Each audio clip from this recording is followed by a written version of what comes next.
37-year-old intensive care unit nurse Alex Pretti was fatally shot by Border Patrol in Minnesota over the weekend.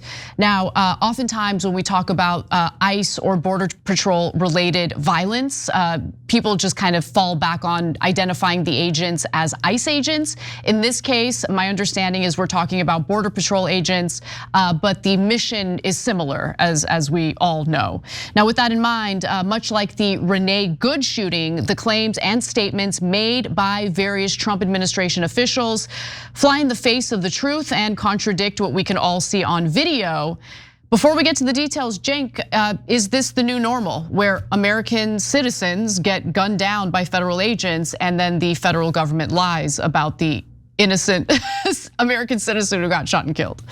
Yeah, so there's two parts to this story. One is shooting unarmed people in the streets, and he was unarmed because they'd already taken his gun away when they murdered him.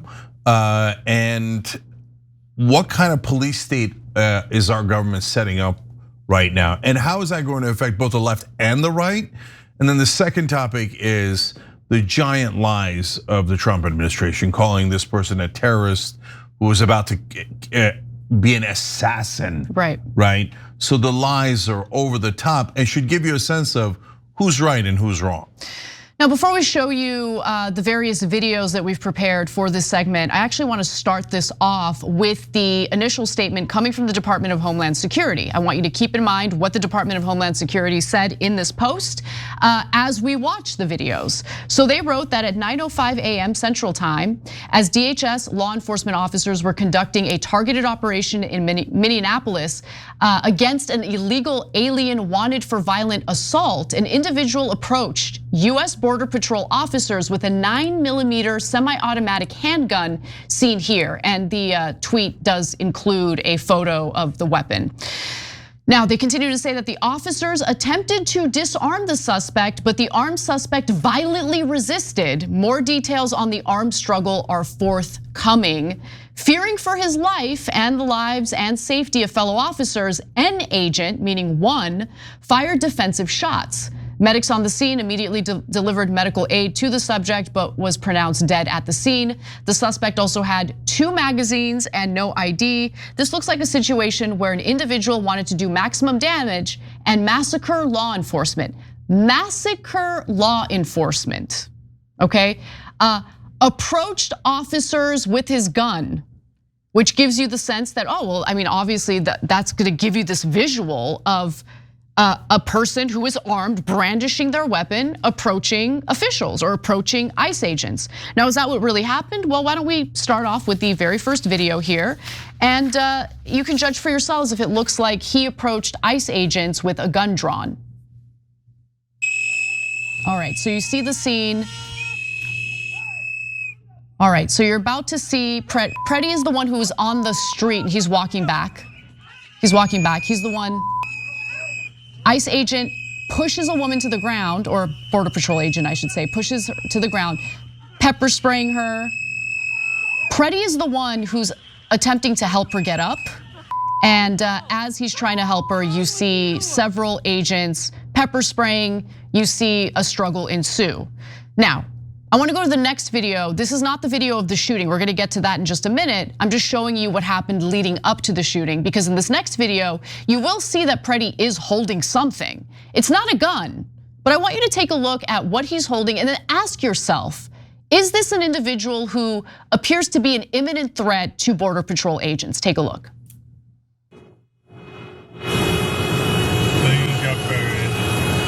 All right, Pretti's there on the street. Oh, that's a Border Patrol agent walking up to him. Yeah, unrolling your windows. No, you're spraying. Okay, so the driver's driving by. Pretti has the hat. What is he holding? Just go around. Okay. So that's a cell phone. That's a cell phone. He's not holding a gun. Okay. So, and you also see he's the one backing up as the Border Patrol agents are approaching him as he is holding his phone to record because he was an observer. Okay, one more video. Let's go to the video of the shooting. So I want to warn you, this is where the shooting happens. Pay close attention to the physical altercation and the bullets that are fired. All right, so as you can see, it's a chaotic scene. The agents separate the woman from Pretti, who Pretti was trying to help her up.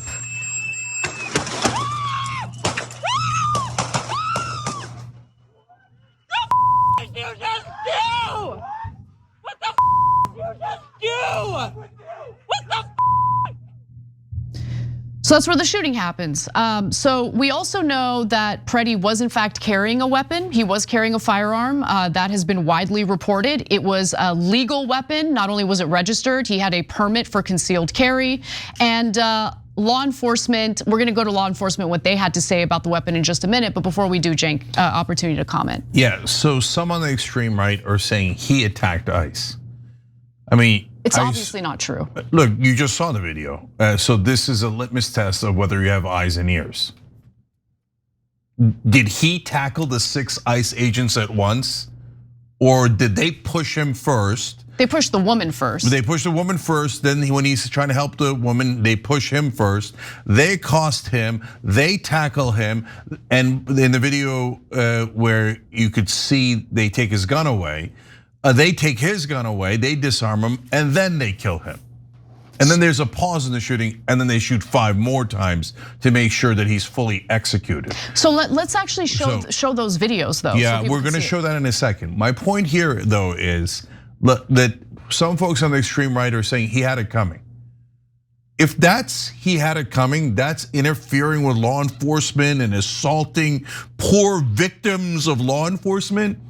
Look, at that point, you're so mental. I can't. There's no reasoning with unreasonable people. There's no reasoning with you, right? Like, because that's such a Rorschach test. You know, you remember that white dress, purple, blue dress, and you're like, no, it's an orange dress. Like, you saw the video. How could anyone in their right mind think Pretti is a monster assassin who was looking to execute those agents? Come on, you have to be a lunatic to believe that. So, all right, so is it worth murdering this guy? Wait till you see the videos of him being disarmed.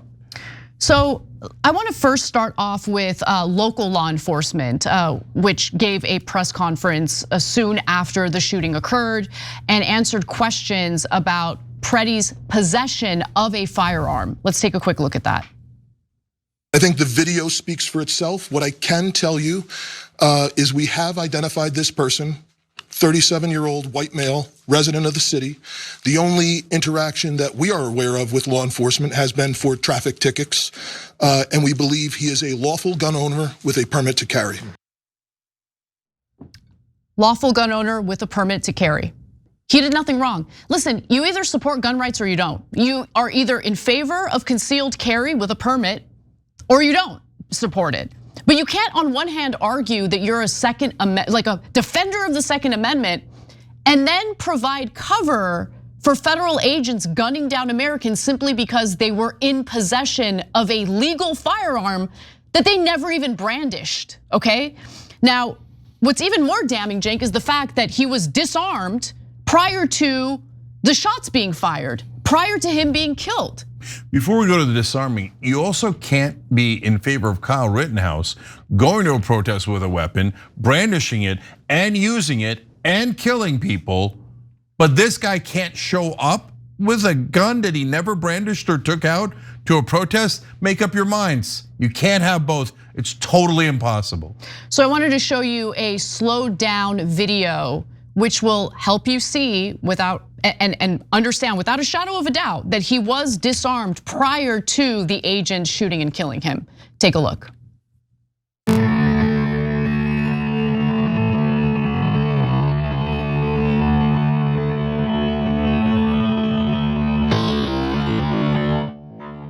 On the left-hand side, the agent that's walking away has Pretti's weapon already before the shooting. And now you see the agent take out the gun on the left-hand side and start shooting him.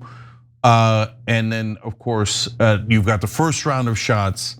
They pause. They're like, wait, we're not sure we've murdered him yet. And they take 5 more shots to make sure that they've executed him. So look, there needs to be an independent and in-depth investigation. I've seen some claims that an officer's firearm went off accidentally, and that's what caused the volley of bullets we hear. We are now hearing reports from Trump administration officials that it wasn't just one agent who fired, it was two.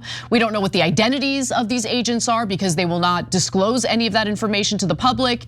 And there are issues with whether or not there will even be an accurate, independent and in-depth investigation into what happened. So we're gonna get to those details in just a minute.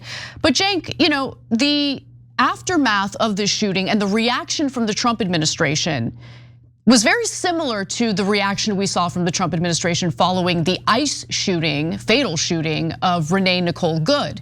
Because the first thing they did is come out and refer to her as a domestic terrorist. In this case, you have some Trump administration officials referring to Pretti as an assassin, others referring to him, yes, as a domestic terrorist. I'm gonna get to all of that in just a minute, but any thoughts about the shooting itself before we move on to that?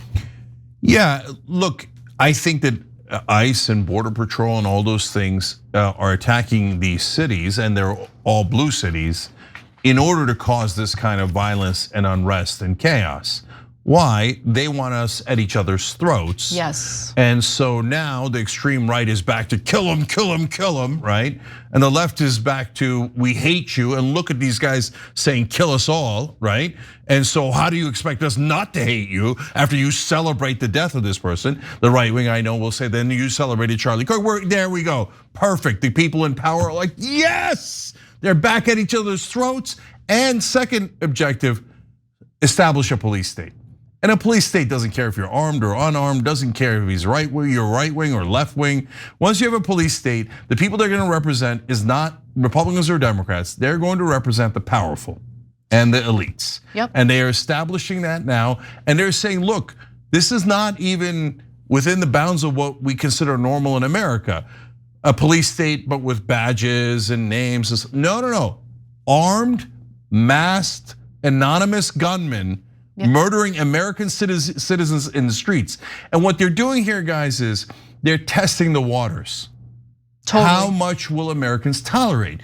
Can we actually murder Americans in the streets and get away with it? Because if we can, beautiful, then America is ready for a police state. Yeah, that's exactly right. This to me goes well beyond immigration enforcement. Look, you can be in favor of enforcing our immigration laws and still speak out against government, federal agents abusing their power. And that's what's happening here. It's so obviously clear. And think about the history of this country. Think about the recent history of this country. Things get normalized very easily. So if you allow this to be normalized, if you allow militarized, masked federal agents to show up to cities across this country and gun down Americans, lie about said victims later after the fact, after gunning them down and robbing them of their lives, well then no one's safe in this country. Then we already do live under a tyrannical government. Every time you ring the bell below, an angel gets his wings. Totally not true, but it does keep you updated on our live shows.